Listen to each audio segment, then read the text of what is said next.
Coverage of the 2017 Cinegear Expo is brought to you in partnership with Blackmagic Design. Let's do it. What's going on now? I'd like to talk to you right now about my experience with this. You can't see it. There it is. The Ursa Mini Pro. I've been using this for quite some time and you might have seen some of my other videos about it. However, here at Cinegear, I've really been putting it through its paces. So I wanted to let you know how that's going for me. Is it any good? Is it heavy? Yes, it's heavy. But how have I been getting on with it?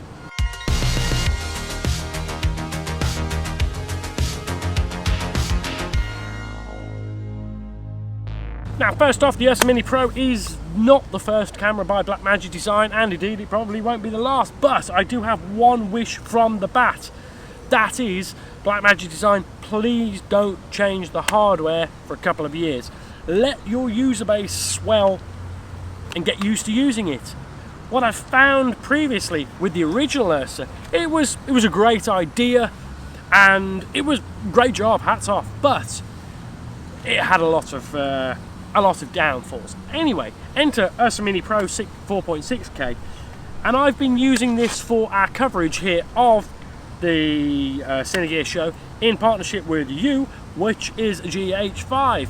Now, off the bat, I expected various things to crop up with this camera. I mean, the weight, but walking around any show, I know now I carry a tripod dolly around with me, but this camera, thus far, and thus far being the end of the show, so in its entirety, has performed flawlessly. It's been out in some searing heat for most of the day. It has been bashed around across cobblestones. It has been thoroughly abused, and in one point I think somebody spilt beer on it. The camera itself, excuse the helicopter, you already know the specs of it. If you don't, it's a 4.6K, 15 stops of dynamic range, it's good for cinema, it's good for broadcast, it's good for studio use. On paper, how does it perform in the real world? And I've got to say this, I'm not being paid to say this, this is my new favourite camera, except for you as well behind there. But these two cameras together, that's more or less all the camera you would need. And for the first time here at Cinegear, it was generally accepted that the Blackmagic Ursa Mini Pro is being used and would be used and is the choice of many people to be used here in Hollywood. That's got to be a good thing. That's got to be really encouraging for the people at Blackmagic Design, and hopefully Blackmagic Ursa Mini Pro 2, which I don't want to see for at least 2 years, will be a massive improvement upon that. But we've got buttons all over the outside. I haven't used, we're in bright sunshine here, and I haven't used the screen at all. You can't see a screen in this kind of light. Well, you can a bit, but it's not so good. I've been using the buttons. My muscle memory has adapted to use them now. They're very good. The image throughout the IR cuts ND filters is fantastic. I've been really impressed with that. The best thing, my favourite thing on this camera is the viewfinder. It is outstanding.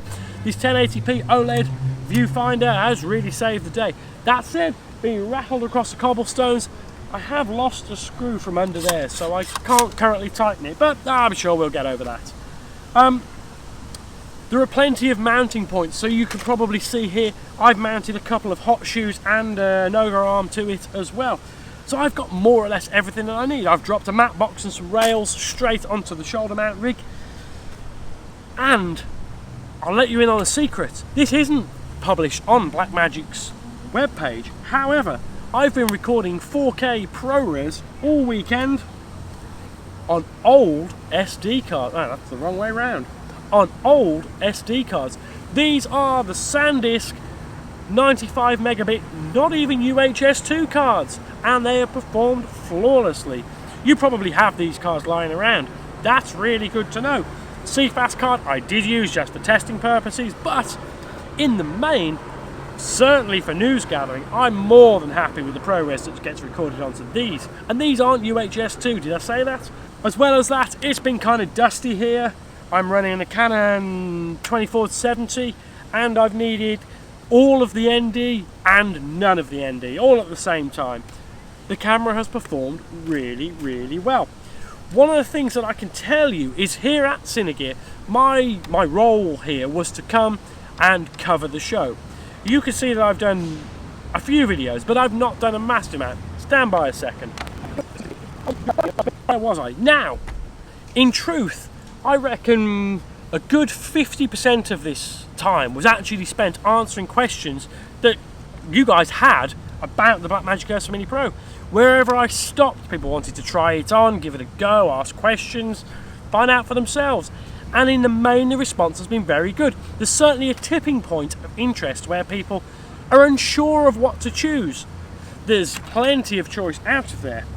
And this camera, I'm going to say, without being paid, endorsed or anything else, forget about the Blackmagic banner, that's something totally different. They don't mind if I slag this camera if it's bad. This is the best camera for the money on the market today. Whew! That feels good to say that. Anyway, if you like any of this, or if you have any questions about the Ursa Mini Pro or anything else you've seen, please do let me know. As always, I'd like you to subscribe. I can't twist your arm into it, but it would be most helpful. And we will see you next time. Thanks for watching.